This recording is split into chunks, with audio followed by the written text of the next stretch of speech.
Assalamualaikum warahmatullahi wabarakatuh. Perkenalkan kami dari kelompok 3. Nama saya Azza Ayuni.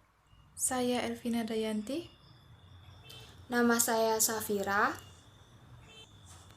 Kalian tahu nggak sih apa itu agama Islam? Bagaimana sih kisah Nabi dan umat yang keislamannya diberitakan di dalam Al-Quran? Dan bagaimana metode sahabat memahami Islam? Bagaimana sih metode Barat memahami Islam dan bagaimana karakteristik agama Islam? Yuk, simak penjelasannya. Pengertian agama Islam.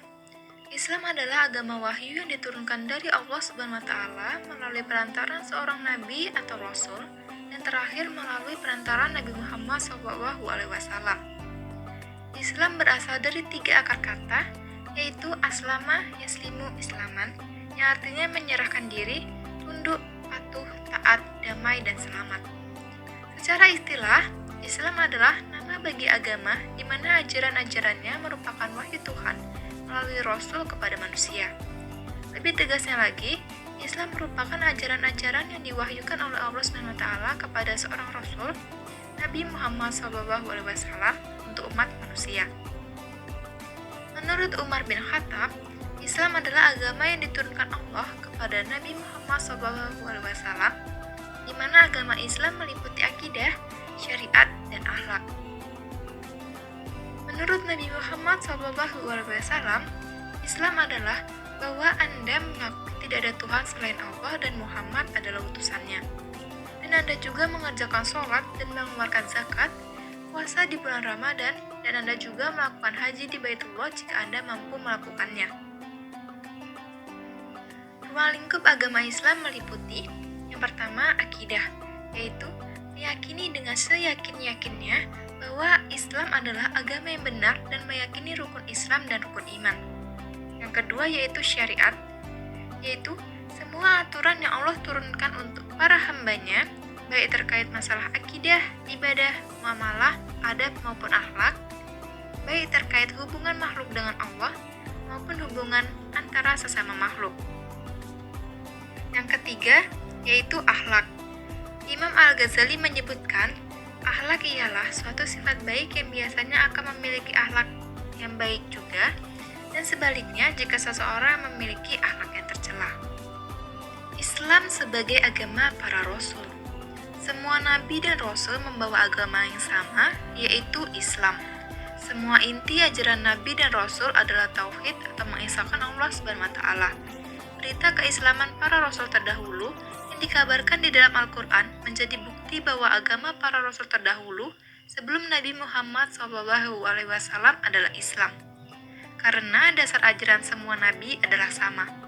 Persamaan itu meliputi persamaan dalam dasar akidah, yaitu percaya kepada Allah, Tuhan yang Maha Esa, percaya kepada para utusannya, malaikatnya, dan hari kiamat. Selain itu, Al-Quran juga menegaskan bahwa Islam adalah satu-satunya agama yang diterima di sisi Allah Subhanahu wa taala. Nabi dan umat yang keislamannya diberitakan di dalam Al-Quran.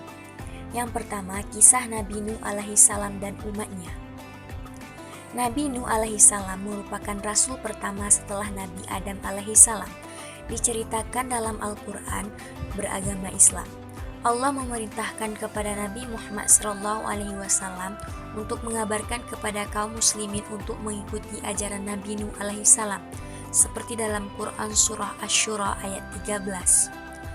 Ayat tersebut menerangkan bahwa agama yang dianut para rasul itu satu, yaitu mengesahkan Allah Subhanahu wa taala dan percaya kepadanya, menaati para utusannya serta menerima syariatnya. Yang kedua, Nabi Ibrahim alaihissalam dan keturunannya. Nabi Ibrahim alaihissalam sebagai bapak dari para nabi dikabarkan juga beragama Islam. Hal ini dijelaskan dalam Quran Surah Al-An'am ayat 161-163. Dalam ayat ini dijelaskan bahwa Allah memerintahkan kepada Nabi Muhammad untuk menyampaikan nikmat Allah kepada kaum muslimin berupa jalan yang lurus atau agama Ibrahim yang lurus. Agama yang tauhid yang dimaksud adalah agama Islam, sebagaimana dijelaskan dalam Quran Surah Al-Baqarah ayat 130-133. Namun, muncul keyakinan di kalangan Yahudi dan Nasrani bahwa agama Nabi Ibrahim adalah Yahudi dan Nasrani. Hal ini diriwayatkan dalam Asbabun Nuzul Quran Surah Ali Imran ayat 67 oleh Ibnu Ishaq dan Ibnu Jarir dari Ibnu Abbas radhiyallahu anhu. Yang ketiga, Nabi Yusuf alaihissalam. Ya Tuhanku, sesungguhnya Engkau telah menganugerahkan kepadaku sebahagian kerajaan dan telah mengajarkan kepadaku sebahagian takbir mimpi. Ya Tuhan, pencipta langit dan bumi, Engkaulah pelindungku di dunia dan di akhirat. Wafatkanlah aku dalam keadaan Islam dan gabungkanlah aku dengan orang-orang yang saleh.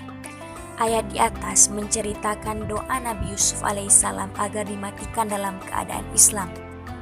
Yang keempat, ikrar keislaman Ratu Saba. Dikatakan kepadanya, masuklah ke dalam istana, maka tatkala dia melihat lantai istana itu, dikiranya kolam air yang besar dan disingkirkannya kedua betisnya. Berkatalah Sulaiman, sesungguhnya ia adalah istana licin terbuat dari kaca. Berkatalah Balkis, ya Tuhanku, sesungguhnya aku telah berbuat zalim terhadap diriku dan aku berserah diri bersama Sulaiman kepada Allah, Tuhan semesta alam. Yang kelima, doa tukang sihir Fir'aun yang telah beriman kepada Nabi Musa. Dan kamu tidak menyalahkan kami, melainkan karena kami telah beriman kepada ayat-ayat Tuhan. Ketika ayat-ayat itu datang kepada kami, mereka berdoa, ya Tuhan kami, limpahkanlah kesabaran kepada kami dan wafatkanlah kami dalam keadaan berserah diri kepadamu. Yang keenam, pernyataan kaum Hawariyun pengikut Nabi Isa alaihissalam. Seperti dalam Quran Surah Ali Imran ayat 51 sampai 52. Sesungguhnya Allah, Tuhanku dan Tuhanmu, karena itu sembahlah Dia. Inilah jalan yang lurus. Maka tatkala Isa mengetahui keingkaran mereka Bani Israel, berkatalah dia, siapakah yang akan menjadi penolong-penolongku untuk menegakkan agama Allah? Para Hawariyun, sahabat-sahabat setia menjawab, kamilah penolong-penolong agama Allah. Dan saksikanlah bahwa ayat di atas menceritakan doa Nabi Yusuf alaihissalam agar dimatikan dalam keadaan Islam. Yang pertama, metode sahabat memahami Islam. Metode sahabat memahami Islam ini dilatar belakangi oleh perselisihan yang terjadi setelah Rasulullah wafat. Perselisihan ini terjadi akibat perbedaan pendapat mengenai fenomena serta masalah-masalah baru yang sebelumnya belum pernah terjadi di masa Nabi.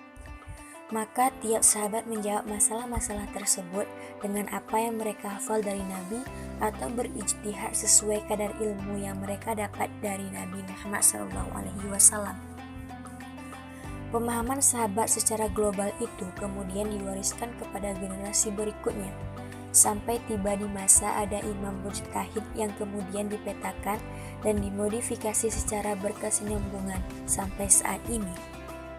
Metode Barat memahami Islam. Pada periode pertumbuhan Orientalisme, ada catatan yang menyatakan bahwa kajian Orientalisme tentang Islam dalam bentuk yang sederhana telah dilakukan oleh orang-orang Barat pada abad keempat Masehi.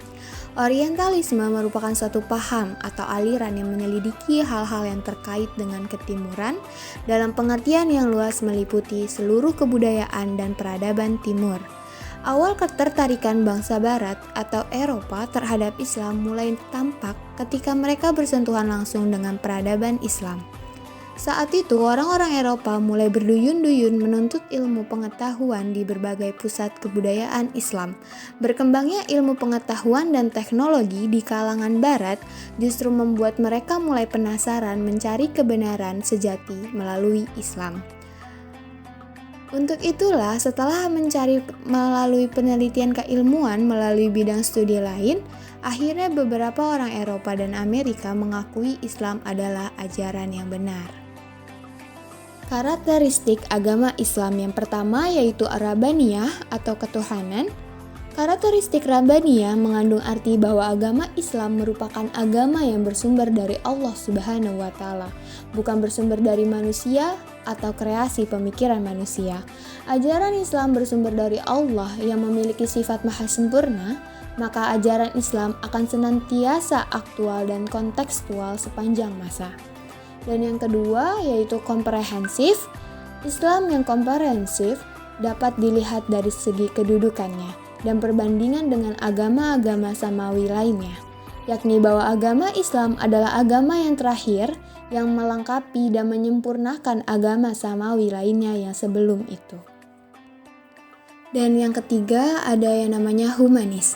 Karakteristik ajaran Islam yang humanis dapat dilihat dari upaya yang melindungi hak-hak asasi manusia sebagaimana dapat dilihat dari segi visi, misi, dan tujuannya, yakni bahwa agama Islam memiliki ciri tidak hanya menyejahterakan kehidupan dunia atau akhirat saja, melainkan menyejahterakan kehidupan dunia akhirat, jasmani dan rohani, individual dan sosial, lahir dan batin.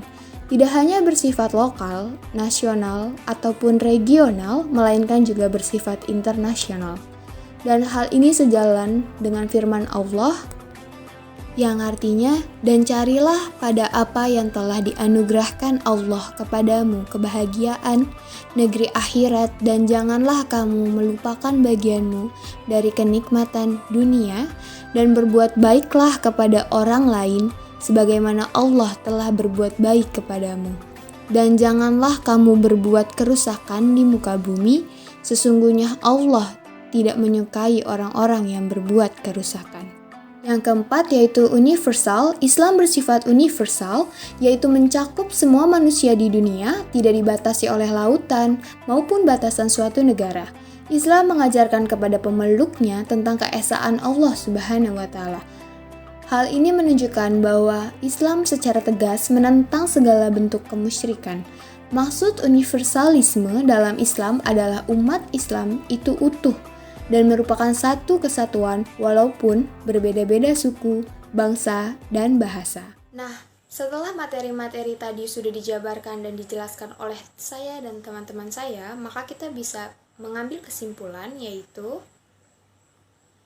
Jadi Fir, kesimpulannya yaitu yang pertama, Islam adalah nama bagi agama di mana ajaran-ajarannya merupakan wahyu Tuhan melalui Rasul untuk umat manusia. Lebih tegasnya lagi, Islam merupakan ajaran-ajaran yang diwahyukan oleh Allah SWT kepada Rasul, yaitu Nabi Muhammad SAW untuk umat manusia. Ruang lingkup agama Islam meliputi 3 hal, yaitu akidah, syariat, dan akhlak. Semua nabi dan rasul membawa agama yang sama, yaitu agama Islam. Begitu pula untuk seluruh pengikutnya yang beriman kepada mereka.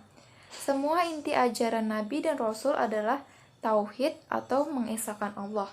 Nabi dan umatnya yang diberitakan di dalam Al-Quran, yaitu kisah Nabi Nuh alaihissalam dan umatnya, Nabi Ibrahim alaihissalam dan keturunannya, Nabi Yusuf alaihissalam, ikrar keislaman Ratu Saba, doa tukang sihir Fir'aun yang telah beriman kepada Nabi Musa, dan pernyataan kaum Hawariyun pengikut Nabi Isa.